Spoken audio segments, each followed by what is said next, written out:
नमस्कार साथियों, एक बार फिर से स्वागत है आप सभी का आप सभी के चहेते चैनल चंदेल्स गुरुकुल में।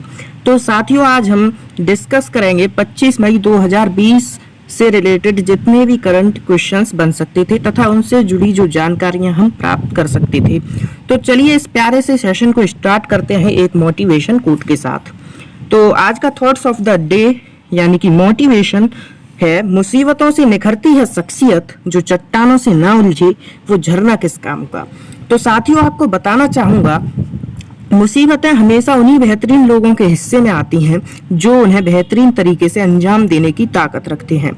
यदि आपके जीवन में भी मुसीबतें आ रही हैं तो समझ लीजिए आप में उनसे लड़ने की ताकत है और आप उनसे लड़कर जीत सकते हैं।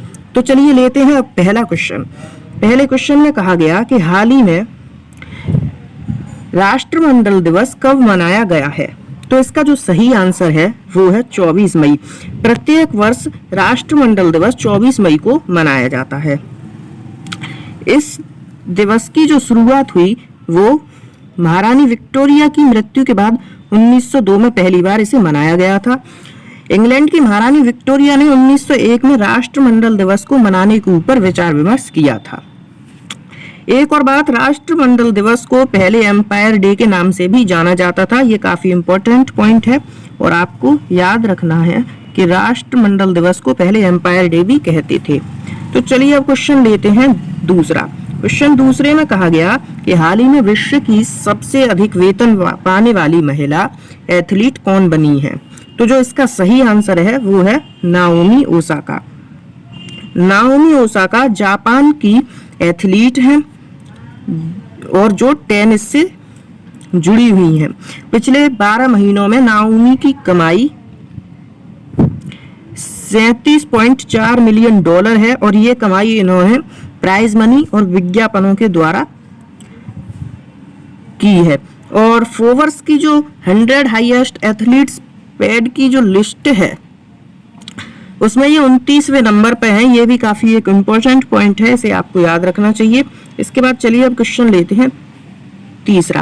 क्वेश्चन तीसरे में कहा गया कि हाल ही में किस देश में दुनिया का सबसे तेज इंटरनेट स्पीड 44 Tbps यानी कि टेराबाइट पर सेकंड दर्ज की गई है।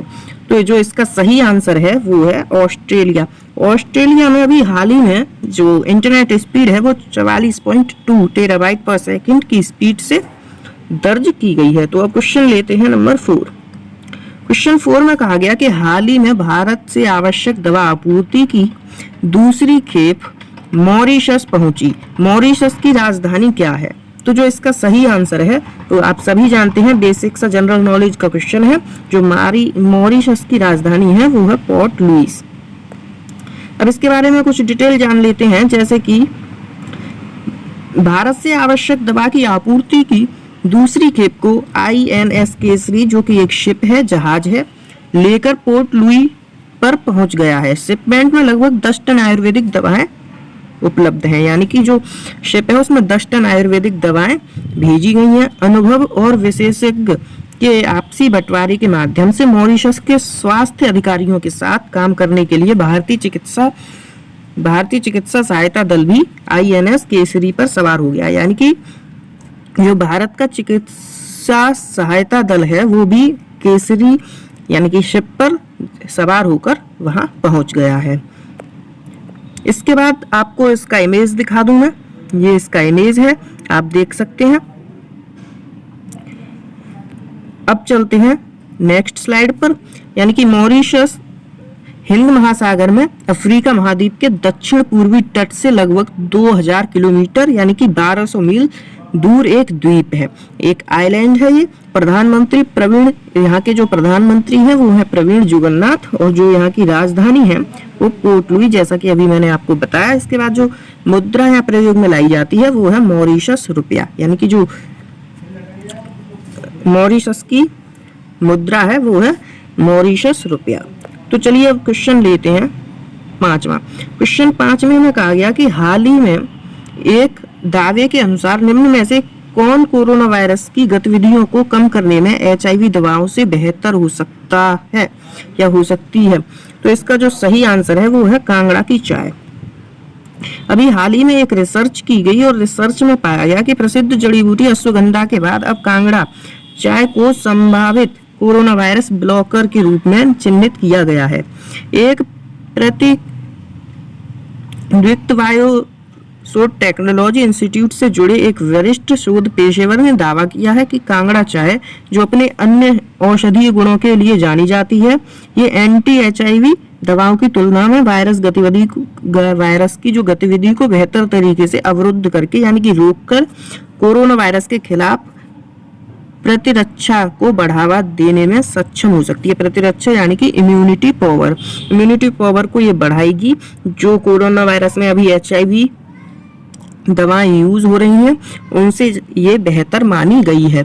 तो इस बात को आपको याद रखना है। इसकी एक इमेज मैं आपको दिखा दूं। ये आपको इमेज दिख रही है। कांगड़ा चाय हिमाचल प्रदेश के कांगड़ा जिले की एक चाय किस्म है। जो हिमाचल प्रदेश है वहां में एक जिला है कांगड़ा, वहां से जुड़ी ये चाय है, यानी कि वहां की एक ये किस्म है। इसके बाद 2005 में जी टैग को मिली चाय कांगड़ा चाय एक चीनी किस्म है, यानी कि ये चीनी किस्म भी है, जिसे कैमलिया साइनेंसिस कहा जाता है। आपको ये बात यहाँ याद रखनी है, ये इंपॉर्टेंट पॉइंट है। कैमलिया साइनेंस कहा जाता है, जिसे पहली बार 1848 में लगाया गया था। तो चलिए अब अगला क्वेश्चन लेते हैं, क्वेश्चन नंबर 6। क्वेश्चन नंबर 6 में कहा गया कि हाल ही में किस कंपनी ने अपने ऑफलाइन रिटेलर्स को ऑनलाइन प्लेटफॉर्म से जोड़ने के लिए फेसबुक के साथ समझौता किया है। तो जो इसका सही आंसर है साथियों वो है सैमसंग। सैमसंग ने अभी हाल ही में अपने जो ऑफलाइन रिटेलर्स थे उन्हें ऑनलाइन लाने के लिए फेसबुक से एक समझौता किया है। इसके बाद आता है क्वेश्चन नंबर 7। क्वेश्चन नंबर 7 में कहा गया कि हाल ही में मोहित बघेल का निधन हो गया, वो कौन थे? तो आप सभी परिचित होंगे इनसे भली भांति, ये एक अभिनेता थे। तो चलिए अब क्वेश्चन लेते हैं 8th। क्वेश्चन नंबर 8 में कहा गया है कि हाल ही में केविन मेयर किस कंपनी के नए CEO नियुक्त हुए हैं? तो इसका जो सही आंसर है वो है टिकटॉक।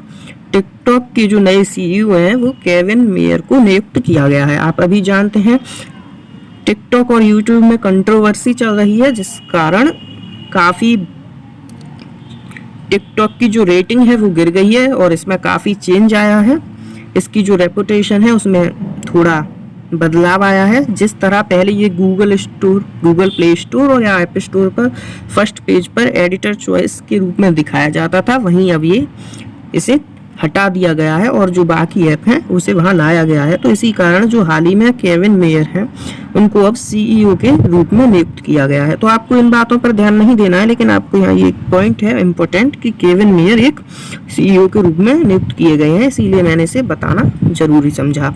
तो चलिए क्वेश्चन नंबर लेते हैं अब 9। क्वेश्चन नंबर 9 में कहा गया कि हाल ही में किस देश के टेनिस खिलाड़ी एशले कपूर का निधन हुआ? तो जो इसका सही आंसर है ये है ऑस्ट्रेलिया। ऑस्ट्रेलिया के एक टेनिस प्लेयर थे जिनका 83 वर्ष की उम्र में निधन हो गया है। ये 4 बार एकल ग्रैंड स्लैम टेनिस चैंपियन रह चुके हैं। तो ये काफी इम्पोर्टेंट जानकारी थी, मैंने आपको देना जरूरी समझा, इसीलिए ये क्वेश्चन मैंने आज आपके साथ शेयर किया है। तो चलिए क्वेश्चन नंबर लेते हैं अब 10। हाल ही में किसने आरामदायक फेस मास्क विकसित किया है? तो जो इसका सही आंसर है साथियों वो है CENS, CENS। इसकी जो फुल फॉर्म है वो है the centre for nano and soft matter sciences. इसको आपको याद रखना है, ये काफी इम्पोर्टेंट है। ये जो फुल फॉर्म है काफी एग्जाम्स में पूछी जाती है, तो इसलिए आपको इसे याद रखना है। तो आज की वीडियो में इतना ही। मिलते हैं आपसे अब अगली वीडियो में। अगर आपने अब तक चैनल को सब्सक्राइब नहीं किया है तो चैनल को सब्सक्राइब कर लीजिए, साथ ही साथ नोटिफिकेशन बेल को ऑन कर लीजिए, जिससे कि वीडियो के नोटिफिकेशंस आपको लगातार मिलते रहें। और वीडियो को लाइक करना और दोस्तों में शेयर करना ना भूलें, जिससे उन्हें भी काफ़ी इम्पोर्टेंट क्वेश्चंस या काफ़ी इन्फॉर्मेशंस मिल सके। तो चलिए मिलते हैं अगली वीडियो में, तब तक के लिए आप सभी का बहुत बहुत धन्यवाद।